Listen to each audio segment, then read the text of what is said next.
back. Honeycutt's going to stand in here to lead off the bottom of the third. Mavericks lead 4-0. Only one base runner allowed at this point. Here's the first pitch, and that cuts inside, and she just gets out of the way. Ball one.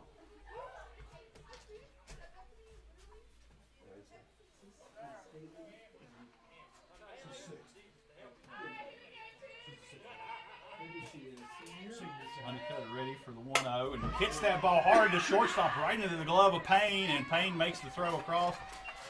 And a hard hit ball, but right into the glove. Story of, unfortunately, it's just a lot of the story of her season thus far. She's smacked the ball brutally hard.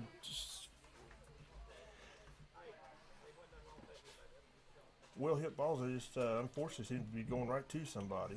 Yeah, you get into that kind of situation in a season, and it's easy to start looking to make changes, but you got to kind of resist that and just keep your approach because you're making good contact. It's just one of those things about stickball. Here's a pitch to Shires. That comes in slow, and she hammers that into the air, and the right fielder's going to be able to get under it and make the play out of bounds. There's 2 quick outs for the Mavericks, and that'll bring up Emily Bailey.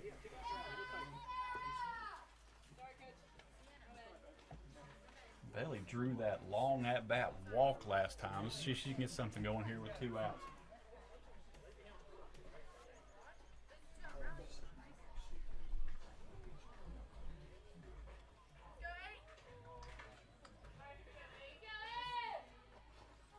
Oh, Mercer way outside. She Bailey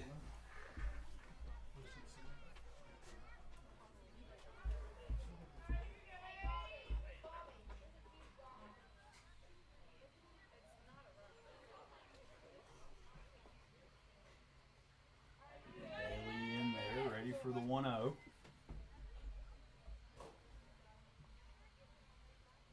Takes her time and throws that inside. That's going to catch Bailey on the foot. Right on the piggies. And she's going to go to first. Gingerly. All those little bones in your top of your foot. Yeah, that's right. The second time she's been hit by pitch. Well, she drew the walk the first time. It was second. She nearly took one. Got out of the way. Let's check on that. We might be. All those little bones in your feet and your hands, they can hurt. That'll bring up Hickson.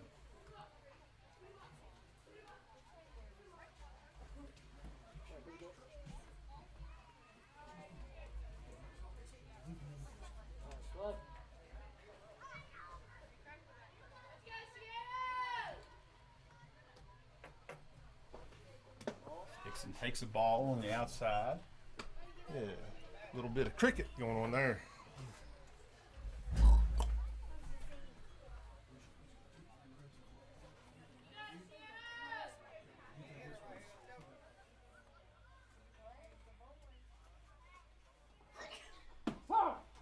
Called a strike on the inside.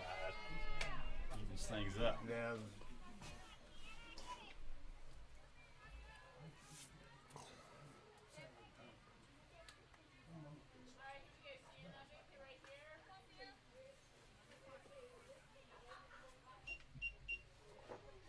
Pitch swung on.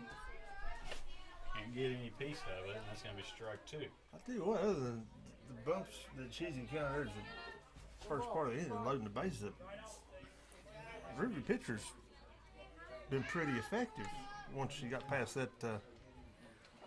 Moski's delivery fouled off. We'll do it again from 1 and 2. Yeah, she come in with a 3.54 ERA. That's through 7.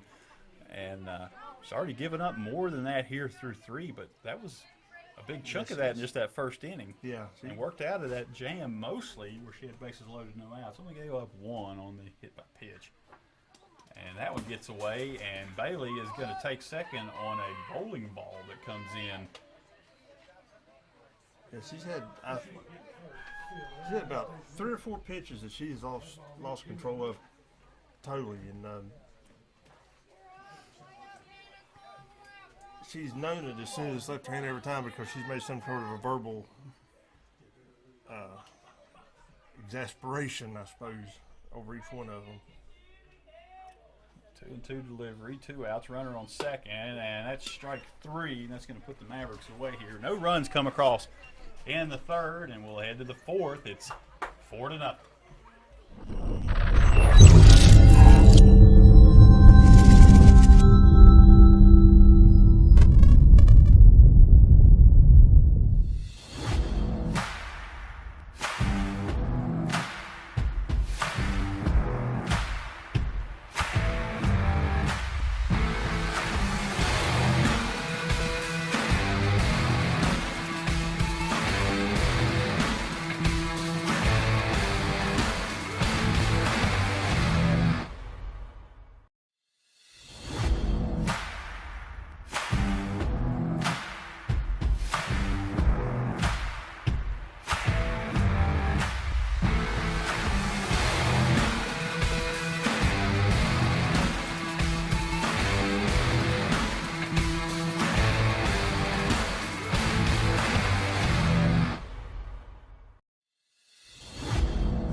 Into the top of the fourth. It's going to be Matney up.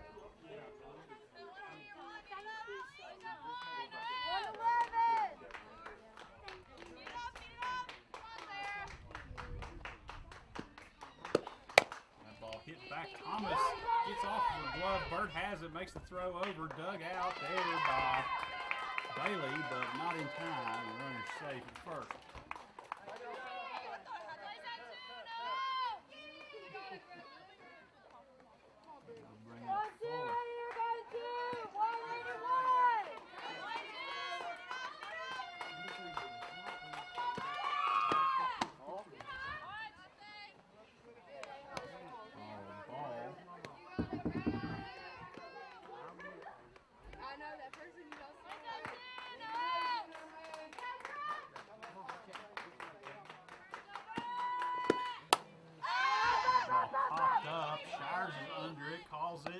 Puts on the squeeze, and that's out number 1.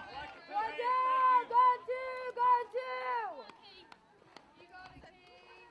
First one out now, and that'll bring up Leslie.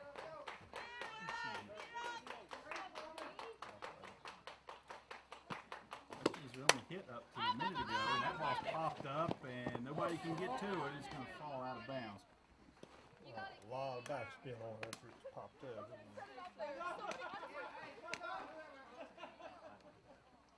Actually, I believe it worked its way back towards home plate a little bit while it was in the air.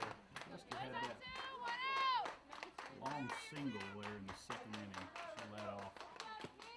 That ball hit back to Thomas, puts the glove on, turns, throws to second, going to try for 2, and they're going to get it! Mavericks turn 2. On the 1-6-3 double play, and that's going to end the top of the fourth inning. Mavericks. That base runner, or I'm sorry, the batter thought they were just going to go to second and call it a day. And you watch her running down the base pass. She slowed down after she got about halfway to first. Allowed that to be a double play. That's going to leave things 4-0 as we head into the bottom of the fourth, and we'll be right back.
comes back, it's up like 4-0. Earl Weaver out there. You watch that John Boyd on YouTube? Yeah, John Boyd Media. Yeah, where he.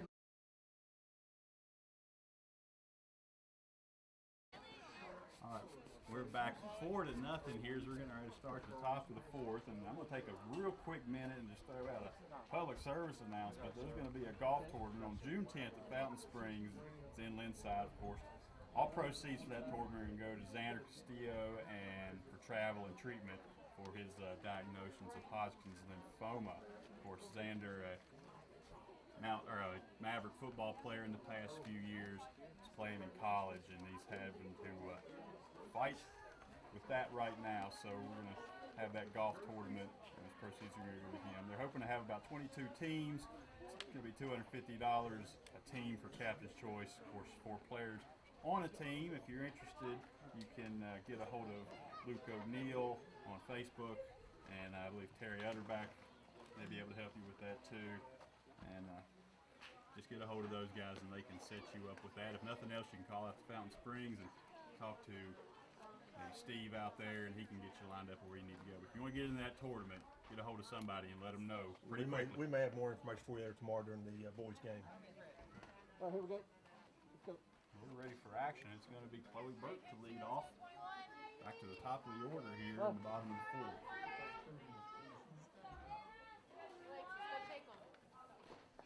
Hits into Burke. She hits that into center field. Center fielder giving chase. That's going to land. And we're going to have a single on the first pitch for the leadoff hitter, Chloe Burke.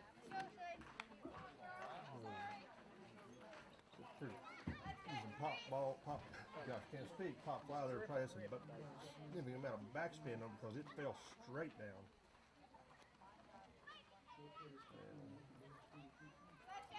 Second pitch for Burke. We'll have Wick line up.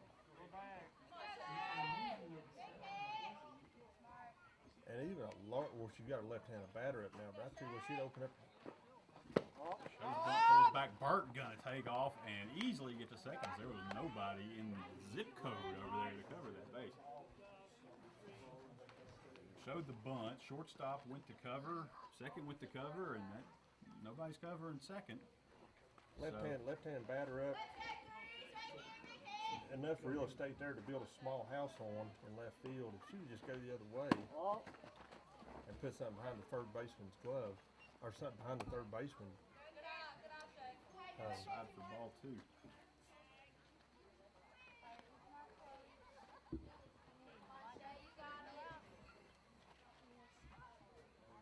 She is the designated bunter here on this team. Turns and puts it down. Gets it down, but can't hold it in. It's just going to A little bit under the bat there. Better than popping it up, but it is going to be a strike. Dude, you can't square around so early. I think the ball like that. I don't think Greg is throwing out square up so early. I don't think there's any real big secret there. We got 2 balls, 1 strike. Over 2-1. No outs. Here's the delivery. Line pulls back, and it's going to be ball 3. So 3-1. The bunt's still in play. 3 balls, 1 strike.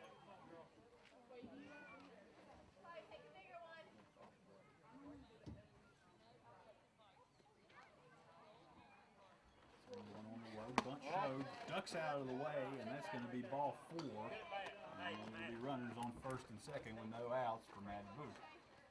I believe the pitcher had started pitching to the bunt that time and got herself completely out of her game plan there. Booth looking for her first hit of the contest. Yeah, with full count there, she should have been able to get a strike over. Which we've had ineffective bunt in this game anyway. It shouldn't have bothered her. Yeah. Shows bunt, pops that up, and luckily gets back to the fence. I could have got that one. Hey, I don't need you to do this. What's going to happen? What just did, okay?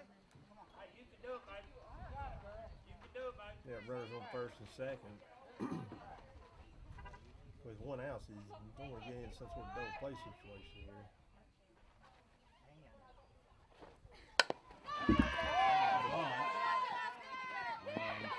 Losing at first base. Burke's going to come around and score. Wickline right on her heels. ball coming in, and she's going to score, and Maddie Booth is going to make her way all the way around to third base, and that's going to be 6-0 now for the Mavericks.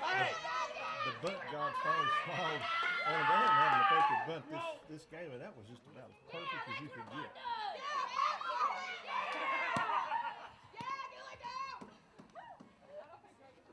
She had help of an error there, but she had reached third on the bunt's doing pretty good. Credit for an RBI there, because that run was scored regardless of what happened. It got out of the way. It just opened up the floodgates. Just making sure I didn't want to do something wrong. We'll have Thomas up now. Monroe count to her. Runner will be standing on third. Here's the pitch, and that ball's hit hard into center. Center fielder under it. If it gets over her head, that's going to bring in Booth easily.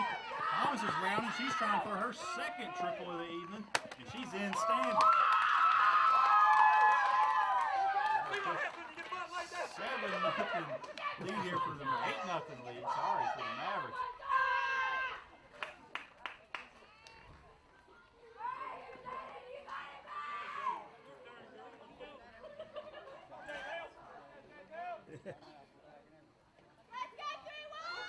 Superstition starting to play.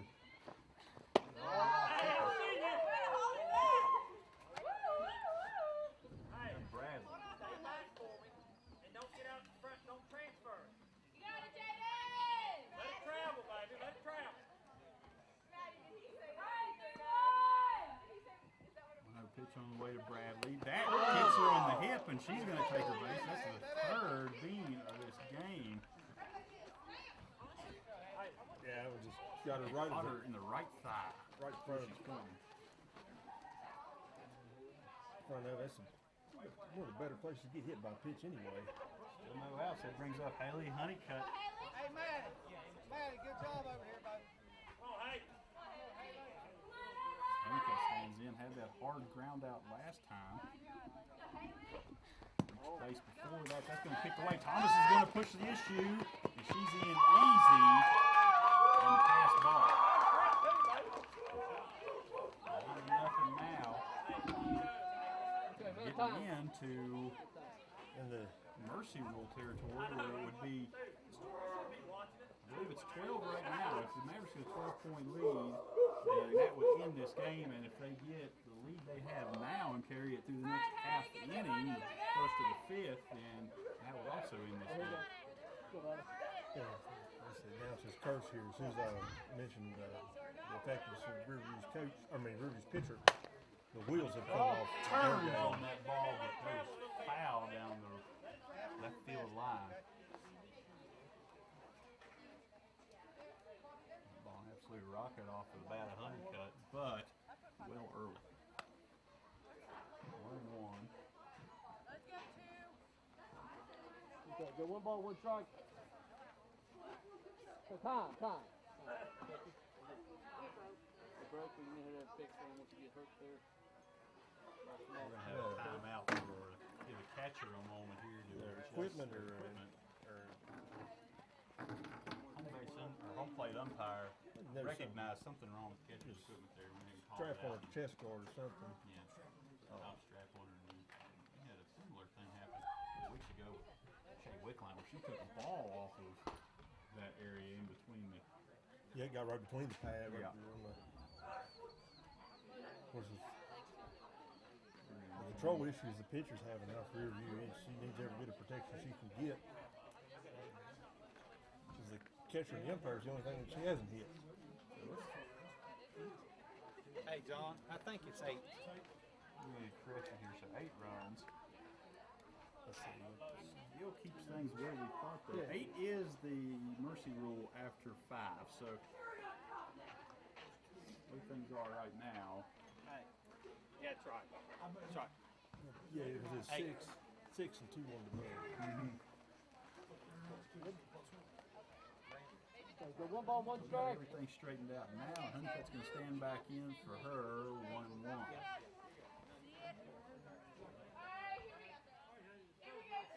That's saying there's no force anywhere right now, so And that ball hammered right back up the middle. That's into center field. It's going to bring around Bradley. She's going to score easy. And Honeycutt's going to be with a standing RBI double. And Chloe Shires is coming up. Still no outs. And Maverick Malibu is behind. We weren't wrong. We were just in the future.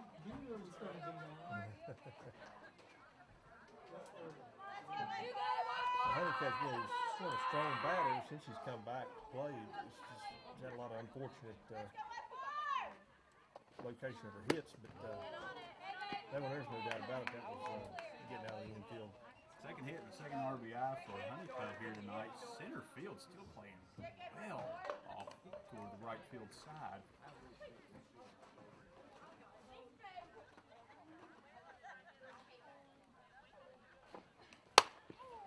Shires gets a good piece of that, but out of play. Another thing, it seems pretty much universal from every team. Every team. The ball's hit on the ground in the outfield, the outfielders just stand there and wait for it to come to them. It turns singles into doubles, doubles into triples, single RBIs into double RBIs. And it's every team, it's James Monroe, it's every team that comes in here to play. So the outfielders have a tendency to just stand there and watch the ball and wait for it to come to them. Pass ball. Honeycutt's going to take third.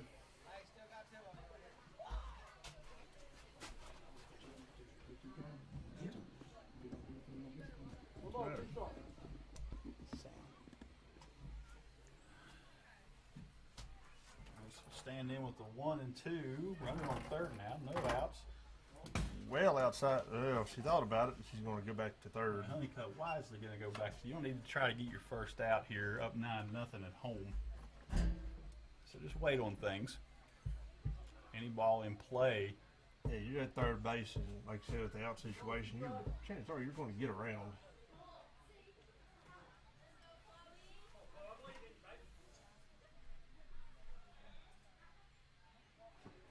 And that's outside. Apologize, we're having some sound difficulty here. Hopefully we can get this straightened out.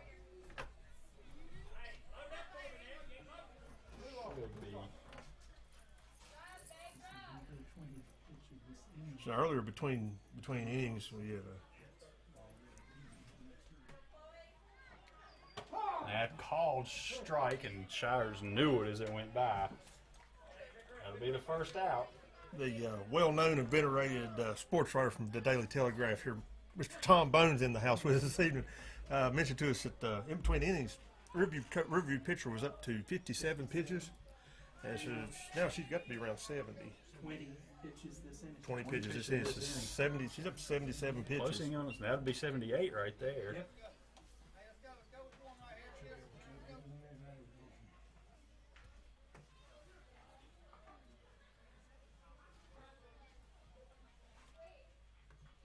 Call one here to Bailey. Bailey has reached twice, once on a walk, once on a hit by pitch. She gets that off the end of the bat. It goes to second, trying to leg it out, but she won't be able to, but it does drive in Honeycutt. That ball hit right off the end of the bat. Just kind of struggled its way out there to the second baseman. So credit Bailey with an RBI there. She drives in. Honeycutt represents the 10th run across, and it'll be Hickson to stand in. And if nothing else, with 2 outs, that's going to clear the bases. You're not going to have that pesky left on base. So Hickson stands in, 0 for 2. And she just cannot find the plate right now. Every pitch she's thrown has been outside. A big change in her effectiveness from just a couple of innings ago. She's not the same pitcher she was. It's a warm day, and she's throwing a lot of pitches right here. That one gets away outside. Nobody on base. Ball 2.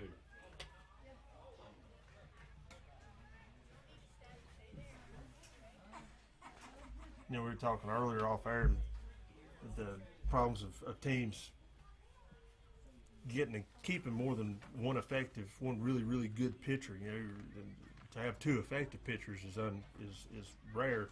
It'd be nice if you had if there was enough interest in skill development to have, you know, two really good pitchers and 1 decent pitcher on each team. You know, somebody you could pull out of the field and change positions. put your left fielder in there to pitch or whatever for an inning or two. 3-0 the count. That one straight down the middle, and that's a take all the way. Greenbrier West has 3 aces. I saw their score yesterday. They played Midland Trail, I believe, won 21-1 in that game. That is going to be likely a team you would face if you get out of this section in the regionals, and they are a powerhouse. And that swung on early, and we're going to be full.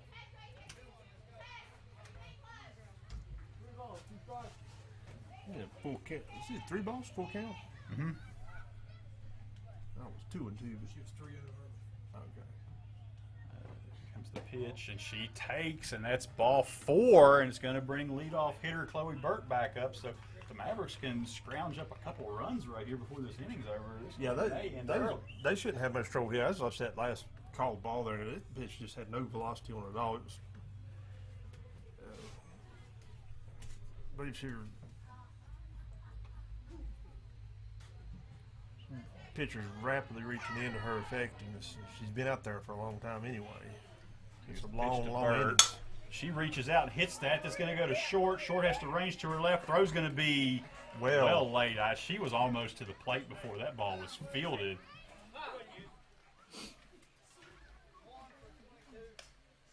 We're going to have Hickson's going to come off third, and we're going to have Jordan Lowe come in to pinch run at second. Get a little bit more speed out there. The 12th run, which we believe in this game would be a mercy rule at this point, is standing on first base, and you have Shay Wickline at the plate.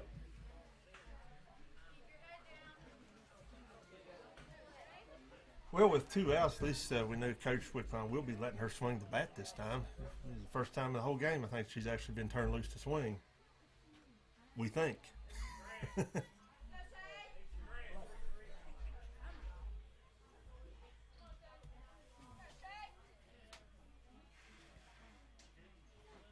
Pitch and lets it go outside. Runners are on the move. Strike 1. Not real sure if I would call that a strike or not, but we are kind of catted off to the right side of the plate. Can't really see. That ball's hit to short, going to be fielded there. Throw across in time. And the Raiders stay alive here as we're going to head into the bottom of the top of the 5th, but they desperately need a couple of runs to keep this thing just being played a little bit longer. So right now, the Raiders looking to get a couple runs across, 3 runs across, and keep this game alive a little bit longer, and we'll see how they do it when we get back.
Bring up Blankenship.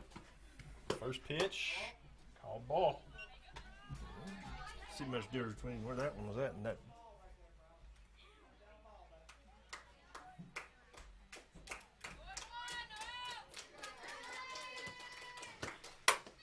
That ball back to Thomas. She knocks it down. Little toss over to first.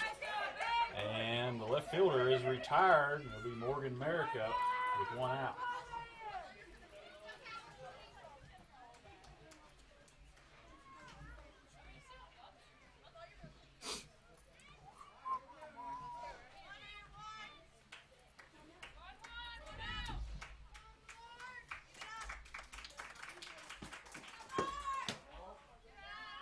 Pitch 1 ball.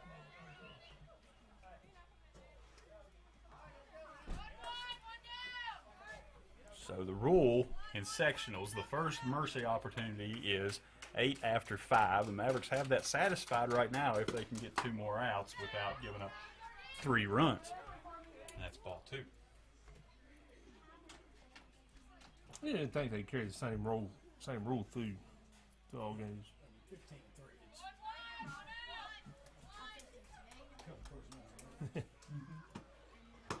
Next pitch to Merrick is high, so 3-0. That's why Greg gets more time on too, where he's getting out and gets to the field. So he doesn't press too hard.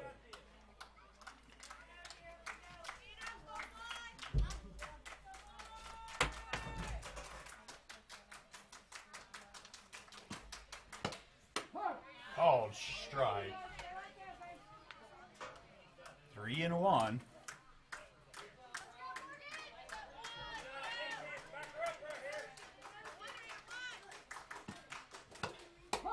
Called strike 2. So she has come back from the 3-0 and worked this to a full count. She's going to take the sign from the dugout, sends it to the mound, and we're ready. Here's the throw. Called strike 3, and that's 2 outs. Gets her looking. And they'll bring up Goodman for the last chance here for the Raiders.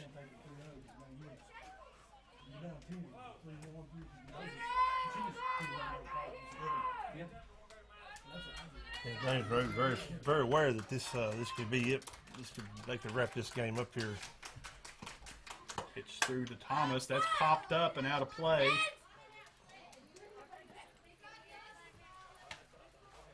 Strike 1. So who should I talk to after the game? In addition to Brandon Thomas, good pitcher, and 2 triples. Ball's inside, called strike.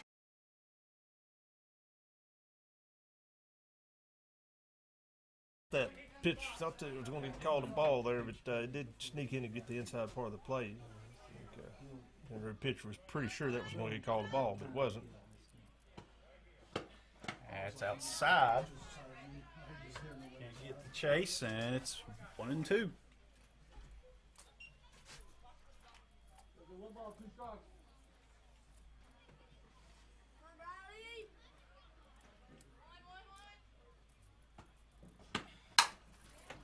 Ball hit hard to shortstop. Booth has it there. Throw across is high. Oh, Bailey can't come down with it. Just out of her reach, so it's going to extend things a little bit. The Raiders with a base runner and a little breath. Yeah, if that throw had have been down a little bit, that still would have been pretty close play. I think she would have got her, but it's been pretty close either way. Half a step one way or the other. Merrick comes in.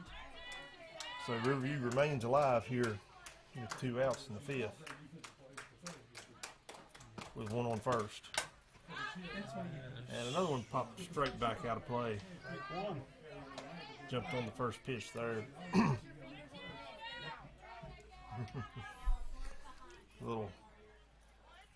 little spectator housekeeping being attended to by the catcher there from James Monroe. I think it's a little big sister looking out.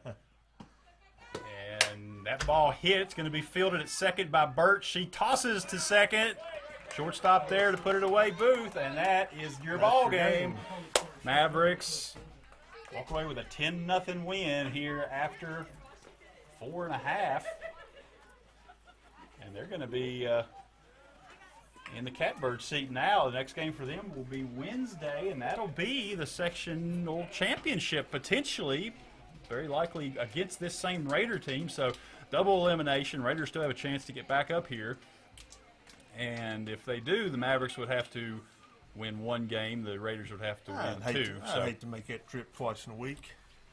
Of course, tomorrow we have boys at Boys will be in what, action 6 tomorrow. o'clock. Or Yeah, boys will also be in action on Wednesday at the same time as the girls, but on the virtue of winning this game, we will cover that girls' game since it's potentially a champion. Well, it is a championship game since they've won, so they could notch their last victory of the section there, and we'll be here to cover that. We're going to talk about player of the game. I don't think there's anywhere you can look besides Briley Thomas. Came out super efficient today, was putting batters away. Let's take a look at the box score. Only gave up, I have her given up 2 hits in this game. yeah, nobody even reached third base. Shutout baseball for the second game in a row. Big goose egg. Yeah, big goose egg up there on the scoreboard. And added 2 triples to the mix as well, along with, let me check her RBIs here. 3, I think. 3 There RBIs. were 3 RBIs on the 2 triples, and there was also the hit by pitch. So, yeah, can't look much farther than Briley Thomas. There, Pitching shutout ball, hitting the ball, jumping on hand grenades, doing everything.